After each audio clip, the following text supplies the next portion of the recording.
तो आज हम जरा गहराई से बात करेंगे ईरान, इजराइल और अमेरिका के इन उलझे हुए तनाव भरे रिश्तों पर।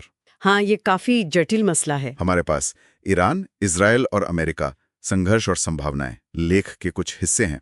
कोशिश ये रहेगी कि हम इन देशों के बीच की वो जो गहरी दरारें हैं, अमेरिका का क्या रोल है और आगे क्या हो सकता है, उसे थोड़ा समझें। बिल्कुल, और ये जानना जरूरी है क्योंकि इसका असर सिर्फ उन देशों तक ही सीमित नहीं है। सही कहा। ये सिर्फ रोज की खबरें नहीं है, नहीं, ये दशकों पुरानी विचारधाराओं की लड़ाई है, परमाणु बम की चिंता है और एक ऐसे खुफिया युद्ध की कहानी है जिसका असर हम सब पर पड़ सकता है। चलिए देखते हैं इस लेख में क्या खास है। सबसे पहले तो ये समझना जरूरी है, और लेख भी यही कहता है कि ईरान और इजराइल के बीच जो तनाव है वो सिर्फ जमीन का झगड़ा नहीं है। नहीं, बिल्कुल नहीं। ये सोच का, विचारधारा का टकराव ज्यादा है। हाँ, ईरान एक इस्लामी गणराज्य इजराइल को एक तरह से नाजायज मानता है और खुलकर फिलिस्तीन के साथ खड़ा है, और वो इसे अपनी विदेश नीति का एक अहम हिस्सा मानते हैं। और दिलचस्प बात यह है, जैसा लेख में भी जिक्र है, कि ईरान सीधे मैदान में उतरने के बजाय वो हिजबुल्लाह और हमास जैसे गुटों को ताकत देता है। हाँ, प्रॉक्सी ग्रुप्स जिन्हें कहते हैं। ये गुट फिर इजराइल के खिलाफ लगातार लगे रहते हैं। बिल्कुल। और फिर वो बड़ा मुद्दा आता है ईरान का परमाणु कार्यक्रम।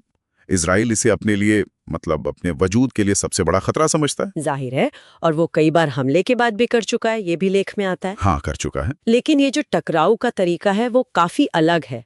जैसा लेख में समझाया गया है, ये कोई आमने सामने की जंग नहीं है। अच्छा। हाँ, इसे छाया युद्ध या शैडो वॉर कहा जा सकता है, जैसा लेख बताता है। छाया युद्ध मतलब ये है कि चोरी छिपे मिशन होते हैं, कंप्यूटर सिस्टम पर हमले यानी साइबर अटैक, और जैसा आपने कहा प्रॉक्सी गुटों का इस्तेमाल।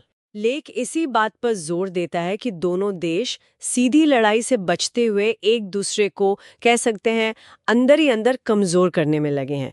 ये एक लंबी चलने वाली छुपी हुई लड़ाई है। तो मेरी इस पूरी तस्वीर में अमेरिका कहाँ फिट होता है? अमेरिका का रोल तो बहुत ही अहम है इसमें। हाँ, लेख बिल्कुल साफ इशारा करता है कि अमेरिका पूरी तरह से इजराइल के साथ खड़ा है, उसका सबसे बड़ा रणनीतिक और फौजी दोस्त बनकर। और ये सिर्फ कहने की बात नहीं है। नहीं, बिल्कुल नहीं। इजराइल को अमेरिका से हर साल अरबों डॉलर की फौजी मदद मिलती है, ये कोई छोटी बात नहीं है। बिल्कुल। और ईरान के मामले में अमेरिका का रवैया एकदम उल्टा है, बिल्कुल विपरीत। हाँ।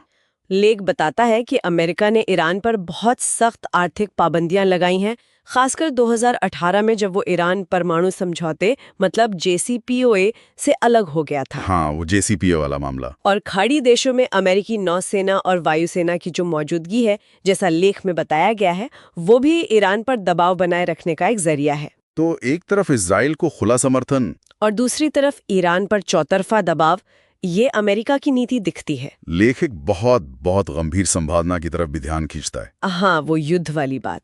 हाँ, अगर कभी ईरान और इजराइल के बीच सीधी जंग छिड़ गई तो अमेरिका लगभग यकीनी तौर पर इजराइल की तरफ से इसमें शामिल होगा। लगभग तय है, बिल्कुल। और तब ये मामला सिर्फ दो देशों के बीच का नहीं रहेगा, ये तो पूरे पश्चिमी एशिया को अपनी चपेट में ले सकता है। एक बड़ा क्षेत्रीय युद्ध जिसके नतीजे बहुत भयानक हो सकते हैं, जाहिर है। हाँ।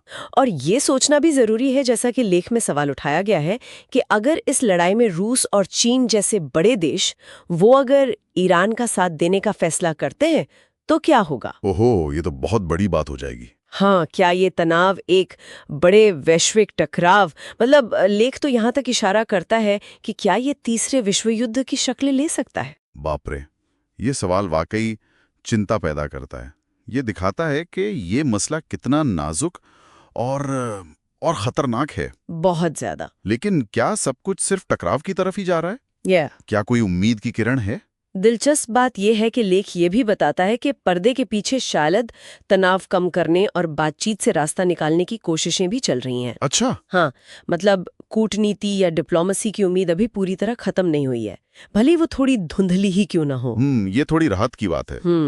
तो कुल मिलाकर हमने देखा कि ये जो ईरान इजराइल का संघर्ष है, ये विचारधारा, परमाणु हथियार और प्रॉक्सी लड़ाई का एक बहुत ही पेचीदा जाल है, बहुत ज्यादा उलझा हुआ। और इसमें अमेरिका एक बेहद अहम किरदार निभा रहा है।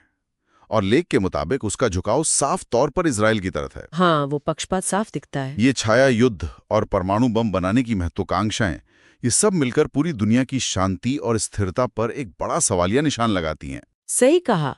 ये लेख हमें भविष्य की गंभीर चिंताओं और कूटनीति की वो जो हल्की सी उम्मीद है उसके बीच लाकर छोड़ देता है। हाँ। और यहाँ एक बात सोचने वाली है जो लेख हमें सोचने पे मजबूर करता है।